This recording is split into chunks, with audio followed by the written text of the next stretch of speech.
Welcome back into the Sports Source. This segment of our program brought to you by Tennova Healthcare. When it comes to complete healthcare, top doctors and nurses, best facilities, state-of-the-art tools, cutting-edge equipment, plus the personal care to help you and your family deal with these things mentally, no one, and I mean no one, has you covered like Tennova Healthcare.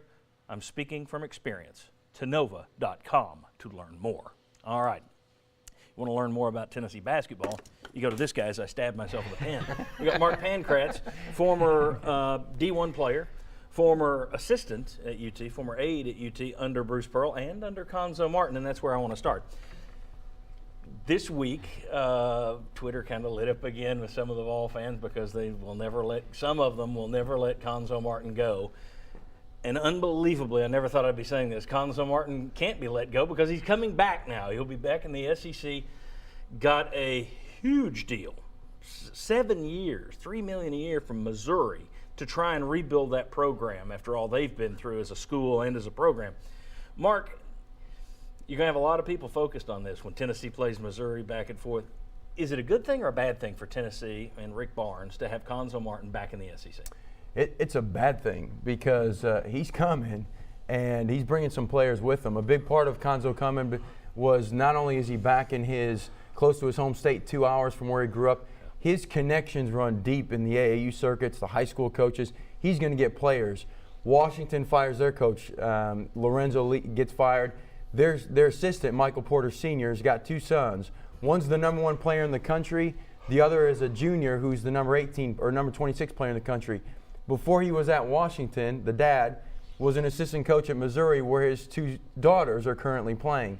So he's going to get the #1 player in the country to come to Missouri and the son. So he's reloading up that roster. Cuonzo's going to put him on his staff. The dad Correct. On the staff. He's going to hire the dad to his staff. And the other thing is he's got ties to Illinois' top assistant coach, who Illinois just fired their coach, Jamal Walker, who recruited and signed a 5-star guy and is recruiting a 4-star point guard that he's looking at hiring Jamal Walker as an assistant coach. I think it's terrible news. I think it's terrible news for 2 reasons. One, if Rick Barnes loses to Cuonzo Martin ever, hell will rain down from above. It will be fire and brimstone. People will lose their minds. If Tennessee beats Cuonzo Martin, and you saw some of this week, that angry troll crowd is going to do something stupid. They're going to brag. They're going to rub it in. They're going to stick it to the national media, and in doing so, they're going to dig up a lot of stuff that doesn't need to be dug up. Better for Tennessee to let the Cuonzo thing go. Why they keep diving back into let's adjudicate this thing.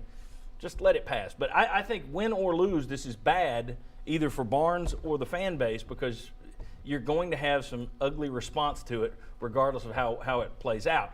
Am I wrong? Is there anybody here that says, nah, it's not a bad thing? Well, I think the hellfire and brimstone, if Tennessee loses to Cuonzo Martin, would actually be an understatement of what the reaction will be. I totally agree on the social media side, and that's just a certain percentage, but it's out there and it gets talked about. Continuing to bring up Cuonzo Martin in the past, I don't think that's a good look for Tennessee, for the Tennessee fan base. If I'm Tennessee, I'm trying to focus on what we're doing, what we can do to help Rick Barnes and allow Cuonzo Martin to do whatever his future is as well. You wanted Cuonzo Martin to go to Illinois. If he was going to leave Cal, you didn't want him to go to Missouri. And I put something on Facebook when this happened, and we went back and forth. Cuonzo Martin ranked 3rd in the SEC in league wins when he was at Tennessee. And it's like he gets absolutely. Should have been first. Yes, but he's behind Calipari and then Donovan when Donovan was at Florida.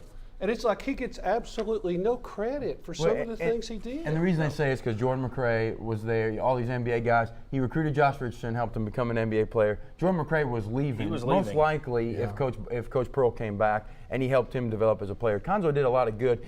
Style's not fun to watch. Doesn't fill his seats when you compare it to Bruce, personality-wise. And he was a young coach, but he's coming. He's going to be have to be reckoned with the SEC. Well, I think a lot of people would say his first 3 coaching jobs were all 60 and 40. I mean, it's almost identical records everywhere he's been. So you look at that, it's like, okay, he wins 60% of his games. He's made the NCAA tournament a couple of times. Nothing to worry about, but I do wonder, all right, now if he's getting 7 years to build something, that may be different. Very quickly, guys, it's not just Tennessee and Martin. It's Tennessee, Pearl, and Martin. Bruce Pearl didn't like the way Tennessee treated him, and he went after Cuonzo Martin's job.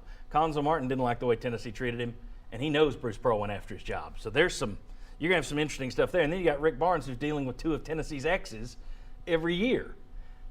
That is going to be a really interesting trifecta of dislike, I think. And just imagine if they lift Donnie Tyndall's show cause and hire him at LSU because Why they're not? so good at hiring coaches there. Just kidding. And don't forget Coach Martin at South Carolina, because he was essentially fired by Tennessee's new athletic director. Oh, well, there's that. Oh, There's there we that. go. All right, there we Frank go. Martin, Exactly, John Curry Frank rivalry. We're Martin. going to start Yeah. chanting Springer here soon with all this internal stuff going on. Quickly going to end this roster news for Tennessee. Well, I think there's going to be some changes. Coach Barnes was out seen in North Carolina recruiting a point guard, so that would lead you to believe that Quay Parker or somebody else is going to be leaver. But there's a kid, Tyler May, a point guard in North Carolina that Barnes was in last week to see. Very good. All right, Mark, we'll have you back a little bit later to talk about one of your former colleagues, Steve Forbes, and possibly a return to Tennessee. Some Vol fans would like to see that. Would that ever happen in the cards? When we come back, though, spring football remains on the docket. We hand out the buzzers. Come on back.